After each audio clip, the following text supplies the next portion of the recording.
So from a conference point of view, we have good old Canada.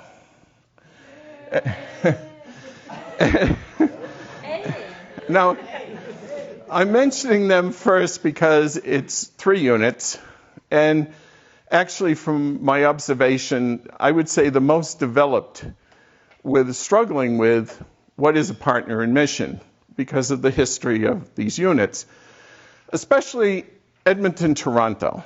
So you can just see by Ann and David, who have been on this forever, that particular region of the province of Canada has struggled with what is partners in mission and how to process them, how to give them formation, how to welcome them and help them interact with the Redemptorist community. So I'd say among all of North America, the unit in which the common Redemptorist has somewhat a pretty good understanding of partnership and mission would be Edmonton, Toronto. And that's where it's at. The other one is Yorkton, because I talked to you very early when I got this ministry, because again, a lot of functioning Redemptorist associates in each of their ministries, though now it's less, but over the history, and what I learned from that experience when I visited them, they were having meals. So they not only met, but I was at a time in Winnipeg when they actually were eating with the community at times. And I thought, well, that was a wonderful dynamic. I would get the similar experience in Newfoundland when I was, this is before conference, I went up there for a week, and they had the lay missionaries meeting during the time I was there, and it was just in the. Now, St. Anne will not use the word that I find associate. This is back a bit. However, if you look at the people at the Shrine Ministry at St. Anne de Beaupré and my experience of them, and what I want to point out is something, a later development of what I see of Redemptorist associates, even though they don't use the term. Their people at the Shrine of St. Anne de Beaupré eke Redemptorist spirituality and truly do not look at their work as work, but truly as a ministry. Now, there was an exception, and I want to mention the exception because I see it as an important part of the dialogue with Redemptorists, but not yet. You have to have a long history. The region of St. Anne de Beaupré has just finished a gathering, which was very tense, because their ministry is getting small at the shrine, and obviously there's emotional tension big time. Out of that, the Redemptorist community has begun to misfunction strongly. And the beauty of what happened was a week or two ago at an assembly with the Redemptorists in that region, 2 lay people, and I say lay because they don't consider themselves Redemptorist associates, but they are, spoke to the group about how they were behaving and how it affected them. And it wasn't judgmental. It was the most fascinating thing in the world. It really was speaking to the community as brothers and saying, we've always felt ministry at the shrine was important, but for the last year we felt it was a job. And we felt it that way because you guys are fighting among yourselves. And it's very hard to work in that environment and do ministry. Now, they shared that beautifully. There was no violent reaction from the Redemptorists. And I said, that's what had to happen. Because it's something that the Redemptorists couldn't do for themselves at that particular time in history. But someone who was linked to them for years and years and years and years could speak to them in a very gentle way, but also very direct. You have to change the way you're acting. It's affecting the ministry. I love that intervention. Now, I'm not sure where it will go from there, meaning this just happened. But what I love is that's another part of what I see the Redemptorist associates. There will be a time when there's going to be a gentle, fraternal confrontation. But you've got to have years of experience and a relationship with Redemptorists before that can happen. So, and that's why in that case, even though they don't use the word, they had the relationship. And I said, it's that which allowed them to speak. And one of them was shaking doing it, but said, I have to tell you what you're doing, because we've got to change, and for the sake of the mission. And it was a beautiful moment. So that's something I've learned, meaning I've learned that from Canada, 3 units. Extra partium. I more want to point out an issue that I think you are going to have to struggle with. You have many benefactors, and a benefactor is a powerful relationship with the Redemptorist. I see benefactors as different as Redemptorist associates. Different. And I'm not sure if the ordinary person in the extra partium would be on that page. It's sort of automatically you're a benefactor, therefore you're an associate. And I see them as 2 separate relationships. And that'll be the struggle that I think you have to work out as your own vice province.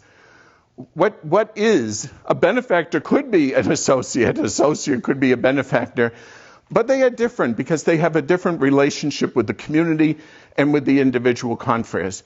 I just mention it. It's because what I see wholesale, like when everyone showed up, and I'm going, yes, you are connected, but I just see the Redemptorist associate, because of our definition, it's another step. And it's not kind of automatic. Well, we've been a benefactor for years, and therefore that's what we are. I'm not saying I have an answer to that.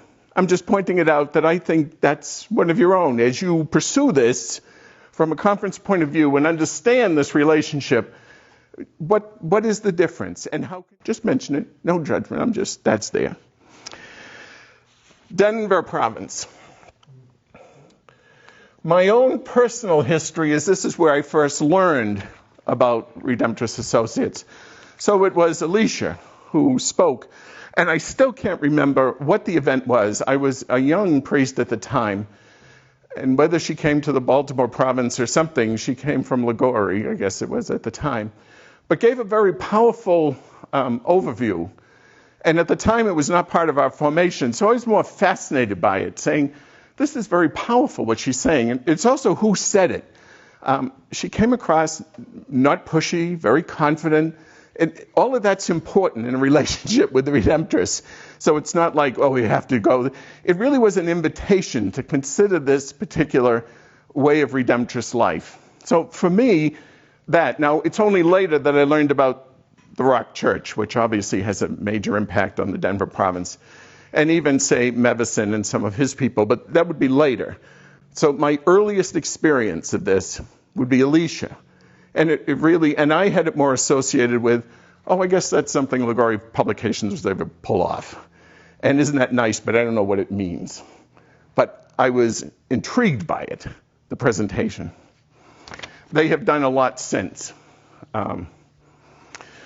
Baltimore province. Baltimore province is, my experience of it, has been very small cells have erupted over periods of time. The most developed in the past that I have heard about was Pat Woods.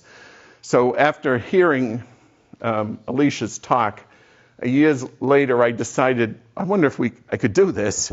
And the one I approached was Pat Woods, because of, like you said, he's got a ton of material, and he gave me a ton of material. And even like saying, I don't know what to do with this. But it's obviously well thought out. It's intriguing, but whatever he sees, I don't fully grasp it yet. So Baltimore province would have sporadic things. One of them, I lived in one of the places where I was assigned.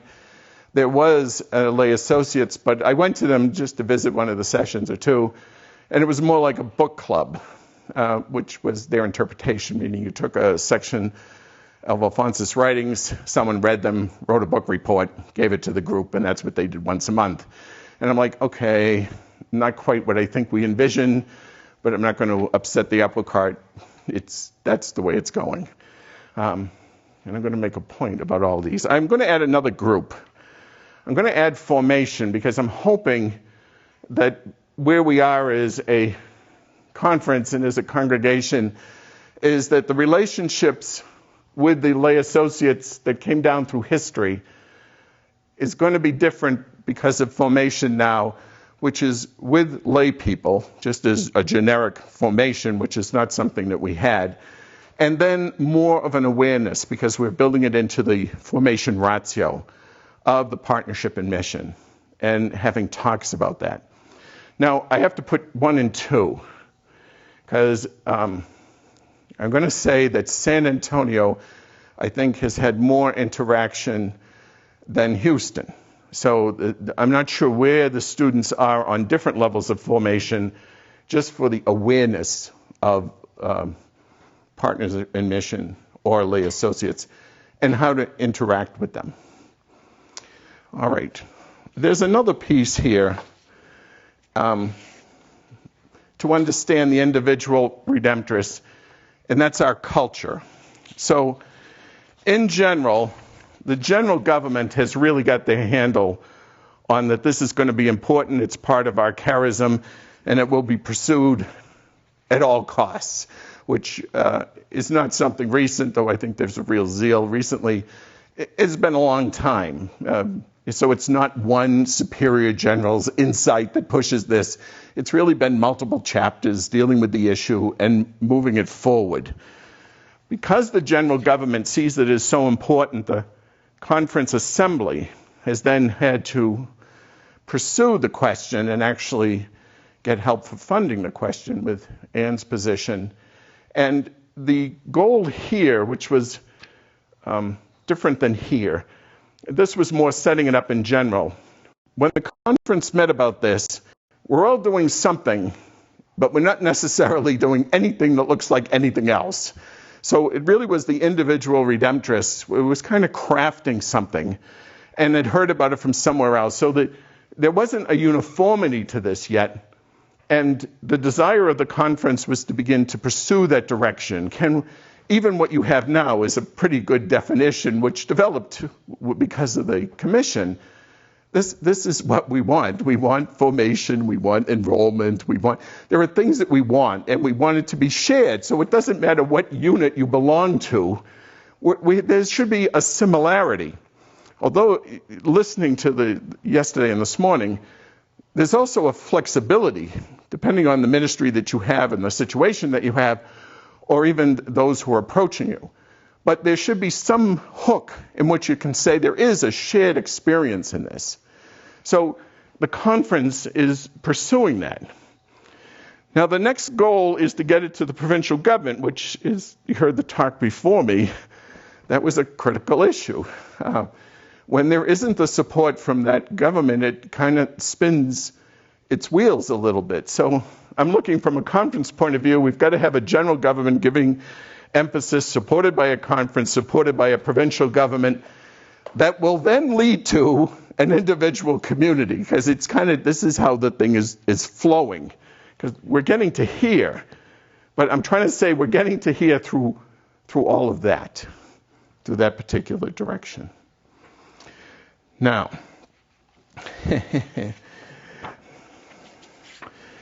I think this question is more difficult if you put up this, because individual Redemptorists are going to have an understanding of Redemptorist associates. A certain group, so say a community, may or may not grab that. And certain ministries seem more prone to develop it quicker. And my example would be, I see retreat house ministry and shrine ministry as developing a lay associate clarity quicker, because you're not confused with just a response of a baptized person in a ministry, which is similar to the question I'm presenting with extra partium. There are people that are going to work with us because by baptism we have to work together. That is the call of the kingdom of God, to be a team to bring this about. But out of those people who are baptized, some will feel the call to be a Redemptorist associate. And I'm finding in parish ministry, that thing gets blurred quicker.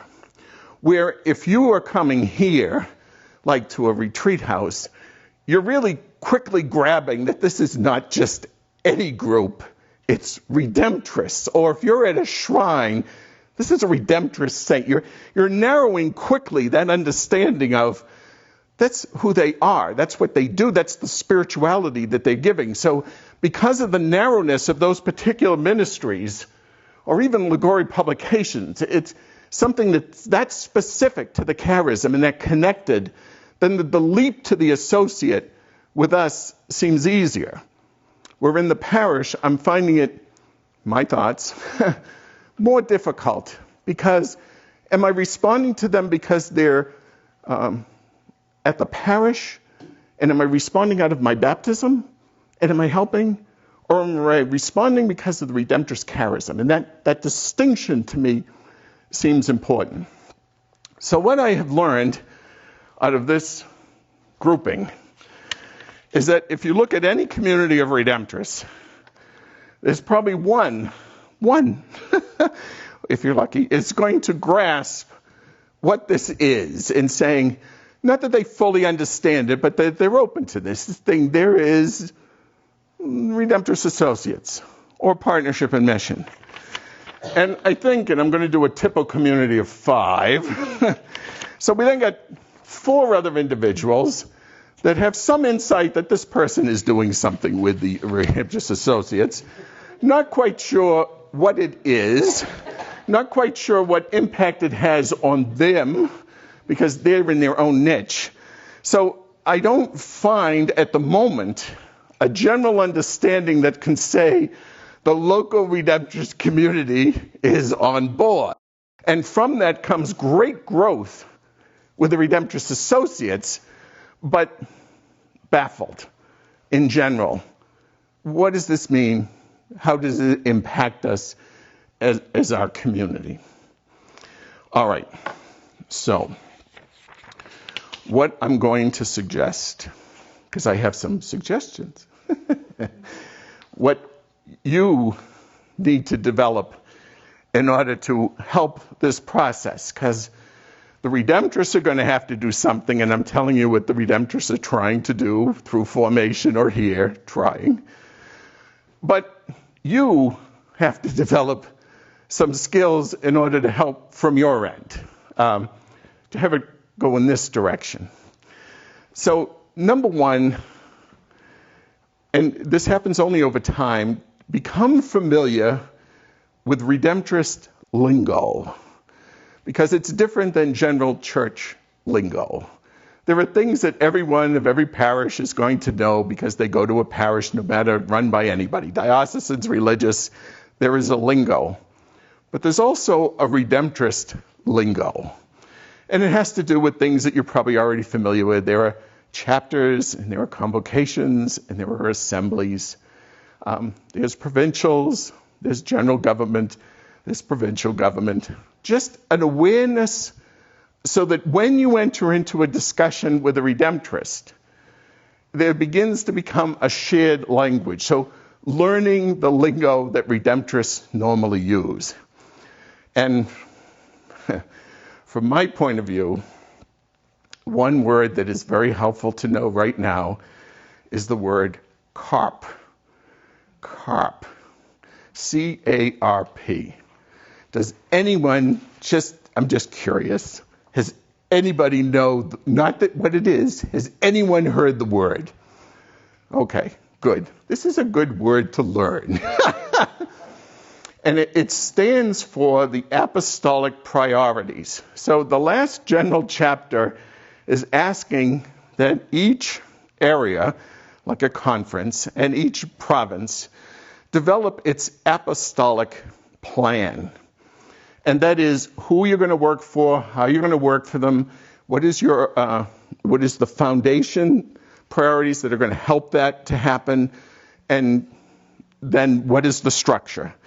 So currently, every conference, and we have submitted ours to the general government, has a CARP document. So it's the Apostolic and Restructuring Plan, CARP. And it was supposed to be named something different, but if you change the words around, I think you can understand why we avoided the word.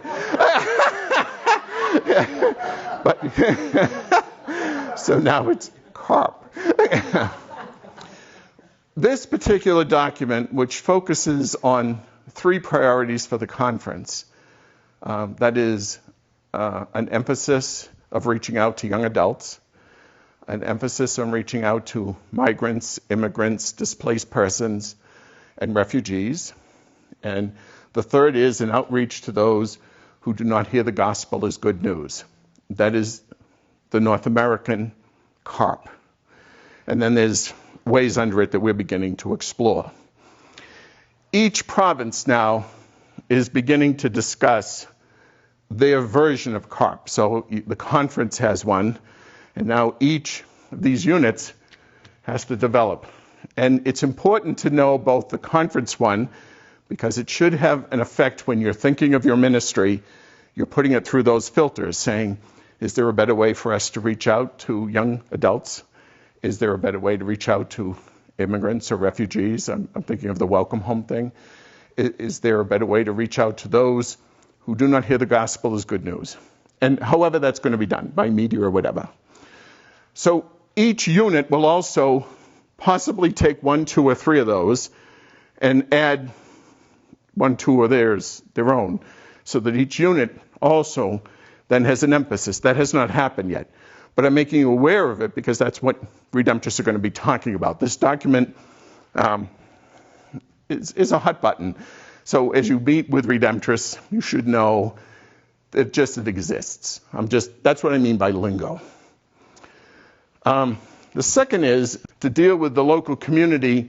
We want to help you with the broader community, and it's from this province, Denver province. Charlie Worley has come on board with the conference to do a Facebook page and to update the website. So Redemptorist.com is the Redemptorist conference website. And for the Facebook, you have to you could do a general search. I haven't figured out how to do it outside of this. Put Conference Redemptorist North America, and it'll jump up. There's going to be faster ways to do it, and there's no links yet. The beauty of that is eventually all of this is also going to be linked with Partnership and Mission, which is being worked on, and the North American Spirituality and History Commission. So from one source, you get what's going on with the Redemptorists in North America. And it helps give you some little insights. That's what I'm trying to say. When you talk to a local Redemptorist, it's better to be kind of familiar. Oh, this is what's going on. This is what's happening. So it gives you, again, it's the lingo. It's the way of you become familiar with some of the places and the names and things that are happening. Now, the other skill set, because there are 10 intelligences, as they now tell us. There's not just the 3 for the IQ, the math and all that. One of them is emotional intelligence. Emotional intelligence is how to understand the reaction of a person when you're talking to them. Now, from a ministry point of view, this is gold, because you want to get an idea of what is happening in this person's life and what is the reaction to you in doing ministry with them. Emotional intelligence. I'm asking you to bring that same gift, to hone it, and to use it for Redemptorists. Because as you talk about something, as a Redemptorist associate, you may or may not trigger something in a Redemptorist. Because we are not all that well trained in how to respond to and interact an individual Redemptorist, how to interact with an associate Redemptorist. I'll give you an example. If you have a Redemptorist go into a parlor to meet with someone for confession or spiritual direction, it's a no-brainer. Bang, we've got it down. It's a skill set. How do you relate to this person? What are you doing? What are you picking up? What's going on? The relationship is understood. We've honed it for centuries. We've developed it by personal experience. It's there. If you put us into a ministry setting and we have to deal with someone because of baptism, so that is they're a religious educator, or they're a sacristan, or they're a catechist, or they're coming in for a sacrament, boy, bang, we're right there. Why? That's how we've been trained. That's what we understand. We understand the relationship and how to deal with them. Now, put the same Redemptorist with a Redemptorist associate. There's no hook. There's no hook. There's no long experience of this. So it's like, do I deal with them like somebody in the parlor? Do I deal with like somebody in the parish? How do I deal with them? What is my relationship with them? How do I interact with them? Where are we at with this? So we don't have that experience yet. That's what I'm saying. You've got it. So where I'm saying about the emotional intelligence, you're going to have to react to the individual. Someone will be very open. Isn't this nice? Isn't this great what you're thinking about? Isn't this nice that you're helping us? Or the reaction, not as extreme, but as the bishop, let them emerge. But it's the other extreme, almost, and to sense when that is, it's not going well. They're not quite sure where the Redemptorist associate is, and they don't know how to deal with me, and I don't know how to deal with them. And it's all about relationship. Now, over time, and I'm hoping because of formation and because of other experiences, that will grow. And because of individual Redemptorists that already have a good relationship with Redemptorist associates, and we will train each other, and we will train the community that we live, but we're not there yet. That's what I want to point out. This person will also help train them as much as you, but it's going to take time. Because what is this relationship? And how is it different than the other relationships that we have honed for generations? And it makes us good at pastoral work. But where do you fit into that? And that's the struggle of each Redemptorist that's going to deal with you. And some of them process it quickly, and some of them are excited about it, and some of them are threatened about it. And you will have to read the individual and find out their reaction. Because you want the relationship to happen, but you've got to be sensitive as to how it will happen. So I mention this because if there's once I saw this working not so well. If it's strong personalities coming across of you're going to deal with us and you're going to do this, they're going to back off. So it's in the beginning, because this is still fledgling, I mean, like 20-year development here is nothing in church circles.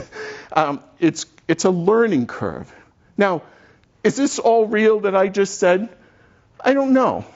I told you in the beginning, these are just my thoughts of things that I've observed and things that I've wondered about.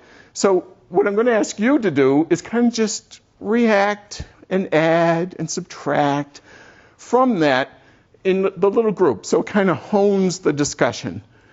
And then from that discussion, then we get together and we hear. And I want to make sure we only have limited time. So your group may come up with 20 ideas, but could you just present one or two? And just said, I want the group to know this. And it's about the relationship between Professor Redemptorist and Associate Redemptorist in a local community. So that's your scope. And what do you find? And then I'll have open things too, because we'll get some reaction. But I just want you now, pick 4 people.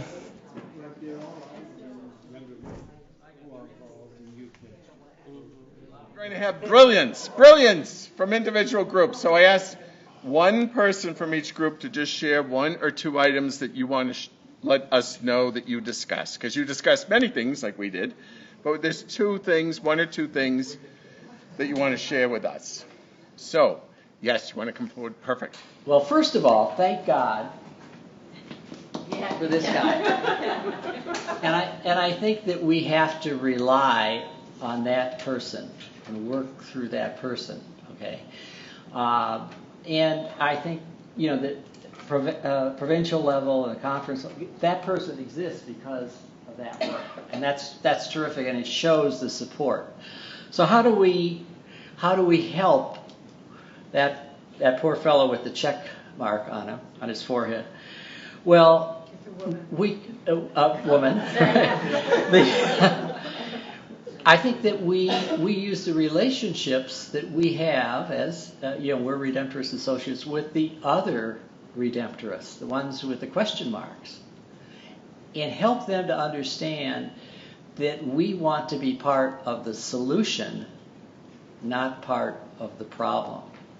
That we want their lives to flow more smoothly, and we don't want to be an obstacle. That's not what we're trying to do. We're trying to participate in the spirituality, Redemptorist spirituality, and be part of the solution, the overall solution. And I guess the third thing is realize that we're not going to convince everybody. That's the job of the Holy Spirit. We saw a picture a little earlier. And to rely on the Spirit helping us move forward. So that's what we talked. Those are the 3 things we came up with. So our conversation went in a few different directions. We first started talking about formation, and I was just curious if that was on the lay or the religious level. So the thought that was proposed is that at some point in this, the Redemptorist lay are out. They're working with different wounded. And as people are observing us and reacting to us and being drawn to us, at some point that's going to become a seed for further vocations. So I think that's something that we need to talk about and somehow incorporate further, that we can get a double benefit for what work we are doing, and it won't diminish the authenticity of the work with the wounded. So that was a thought. The second thing that we spoke of, having to deal with emotional intelligence, there could be an issue of a superiority, where if you're now working with a Redemptorist priest, and they either are intimidated because they're insecure that you come with a different knowledge where they don't have an expertise, or that they have this sense of a need of control. So that could be two different perspectives. We spoke of meals at one of the circles, how that had strengths, but then it also became an issue of where it was awkward in the sense that not all of the people, the priests that were resident at a community were participating, and then what sign did that offer? And then the last thought is that lay ministries should be introduced at the seminary level so that they get used to us from the beginning. And I gave the example actually of when I was in graduate school. When I was there, it happened to be just right at the point when the internet exploded. So my first semester of grad school, I was being sent home to do research projects. And then for semesters 2 to 4, they changed their whole configuration and they turned it into group projects. So it became a learned skill collaboration. It's not something that should be automatically assumed that people understand how to do. And that then raises the issue of emotional intelligence. How are you going to deal with conflict that arises? It's almost like siblings working together. You have to just work through it, and that's learned. So those are our 4 points. Me and Teresa, we shared our experience from Portugal, because you maybe we don't believe, but we have exactly the same challenge there. One that follows, and the others are question marks or cross. And what happened in Portugal was when we started the process of the circles I talked yesterday, creating a sense of belonging to the congregation, wanting something else, and we started to propose to the provincial government a project of lay missionaries of the Most Holy Redeemer in the province. There was only one confer of the 35 of our province who was interested on that, was aligned with that idea. And so we had a big challenge. If we wanted a partnership in mission, it was missing the partnership. we had one, and then not 4 but 34 more. And well, we have the lucky of being a very small country. But what we try to do, and we wrote a small project for, I have here in English, so I will just read a paragraph. We created a figure. We call it, officially we call it witness, but unofficially was Godfather. The idea was that each candidate to become a lay missionary of the Most Holy Redeemer had to choose one professed Redemptorist to be a witness of his or her journey as lay missionary of the Most Holy Redeemer. And the idea, in fact, and we talked about that, the idea was that we as lay missionaries could create a friendship with one conferor who was completely out of this thing. And we said it was a witness. The idea was to give a formal box to this, but in fact what we were looking for, it was to create friendships, evangelical friendships. So I will just read, it's just a paragraph. In order to begin initial formation as a lay missionary of the Most Holy Redeemer, each candidate chooses from among the religious Redemptorists in the province one who agrees to fulfill the role of witness. You read, you hear Godfather. Witness. Sorry. Testimony. It sounded like weakness. Well, this person should accompany the candidate in the celebration of introduction to initial formation and in the celebration of commitment as lay missionary of the Most Holy Redeemer. The two of them thus establish a relationship of evangelical friendship and spiritual partnership. What we do is go out for a meal, sit and talk, invite the comfort to go to our house, being invited by him to go to the religious community and to pray with them, to have a meal with the community. There's nothing very complicated and special. And we just shared this idea with David and Wendy, and they thought it was a good idea to share with you also. So what we do is to point these question marks and say, well, do you want to be my testimony, my witness? And if they say yes, if he say yes, we try to create a relationship, a friendship, and we do believe this changed a lot. It was more or less what I. It's not a spiritual. Exactly. It's not a spiritual guidance. It's not a spiritual director. Nothing like that. It's just friends, friends. And the only rule was we could not choose the one who was already. Good rule. Tell about the competition. Yeah.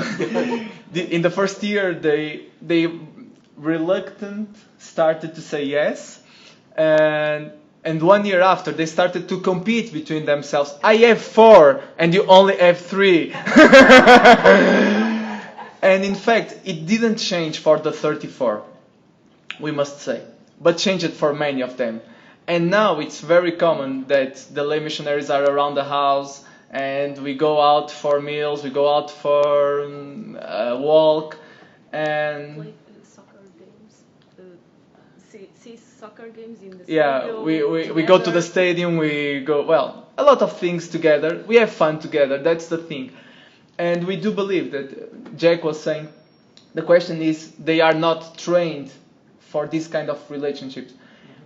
It's all about friendship, we believe, and we try to do that inside the gospel, of course.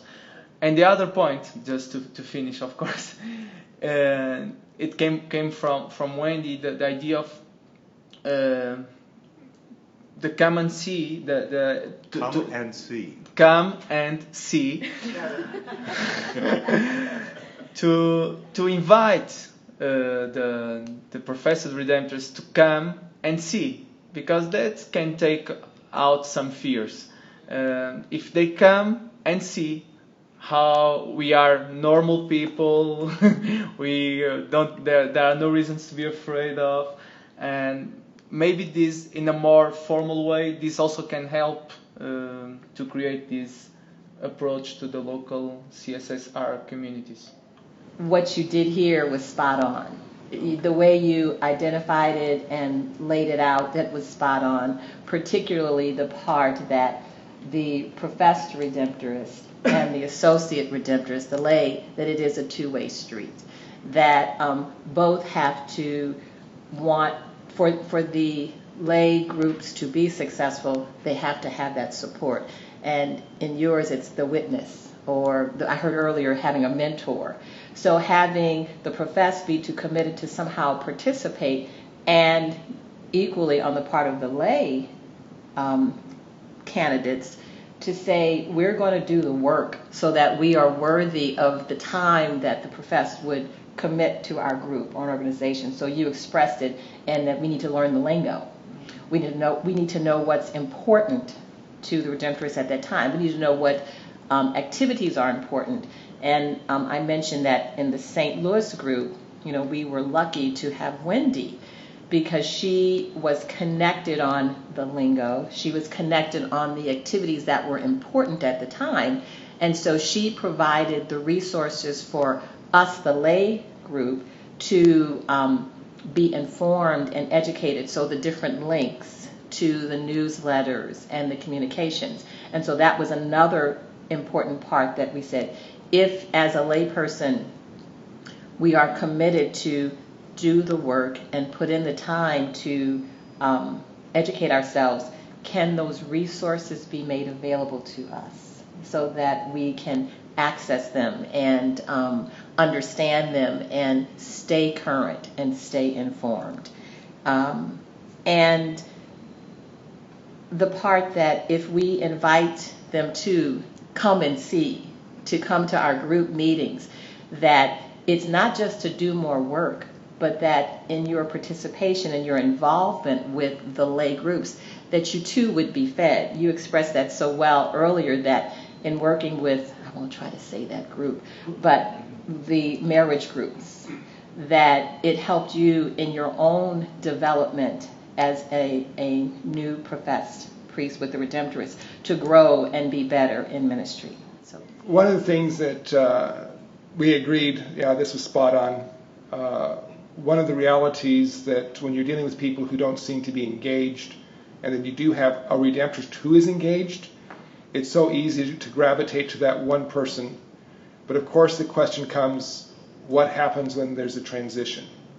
And there's kind of the thing of, where do we go from here? And the irony is the one person who's actually, that was mentioned was Father John Phelps. He's connected to Life Directions, and so he's been very engaged with the laity in his own ministry.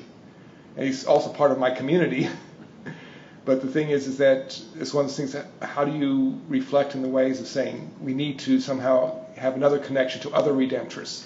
Because ultimately there will come a time that there is going to be a transition. And so when you gravitate just to one person who really is able to interact, it's saying that there needs to be some way of looking beyond. And we didn't really go into too much depth of how do you do that. So that's one of the topics that we discussed. The other thing is a lingo that many of you might not be aware of. The Redemptorists should be by now. We have PCL. If you've never heard the word or the letters before, it is Plan for Community Life. And this comes from the general government again, and they're trying to have the local communities reflect upon the reality that they need to come together as a community. And one of the aspects is that we need to involve the laity in our world, in our little community. And so that could be really a tool that if we really put forth interacting with the local community, saying, where do we fit in this? How are we going to be a part of your community now? Because the PCL is challenging each Redemptorist community. We're all supposed to have that. And we've only had it for a short time. But it is a means that can change and transform the group if they really interact with it. But you can be also an instrument in trying to ask the local community is, where do we fit into your PCL? So you'll be on their lingo and asking them the right question is saying, you need to also engage us because we want to be a part of that. So anyway, that's... I was sharing more about the history of, as I see it, from our province. And it was just that one of the people we haven't talked about in our storytelling here is Arthur Wendell, who was the really, even before Pat Woods, was the real pioneer in this whole thing. And when Alicia von Stanwitz came and spoke to us as a province, Arthur ran with it, and he started immediately with Redemptorist lay missionaries. And he had women, and then later another guy, actually move into the community where he was stationed, which was our parish on 3rd Street in Manhattan, and they joined him in a ministry for people with AIDS. Arthur was the chaplain for the largest residential treatment facility in New York City for people with AIDS, and they both became chaplains with him. And those women were the only model we had in the province at the time for a good number of years, and Arthur was the only one doing it. And it became a threat to most of the other Redemptorists, because we just weren't ready all of a sudden, because they actually lived in community, they shared the common bathrooms, they were at everything, and whenever we had a gathering of Redemptorists for whatever, they were part of it, all our parties and all that. And some of us were thrilled with it, but a lot of guys were threatened by it. And that, I think, is part of the story of the Baltimore province, the only model we had was that. And it kind of put a brake on our moving forward. And I would have to agree also saying that I think Jack is right, that for us, the circles we have are still seen as sort of like pious groups, book clubs, or sort of just, they're not really seen as people entering into mission with us.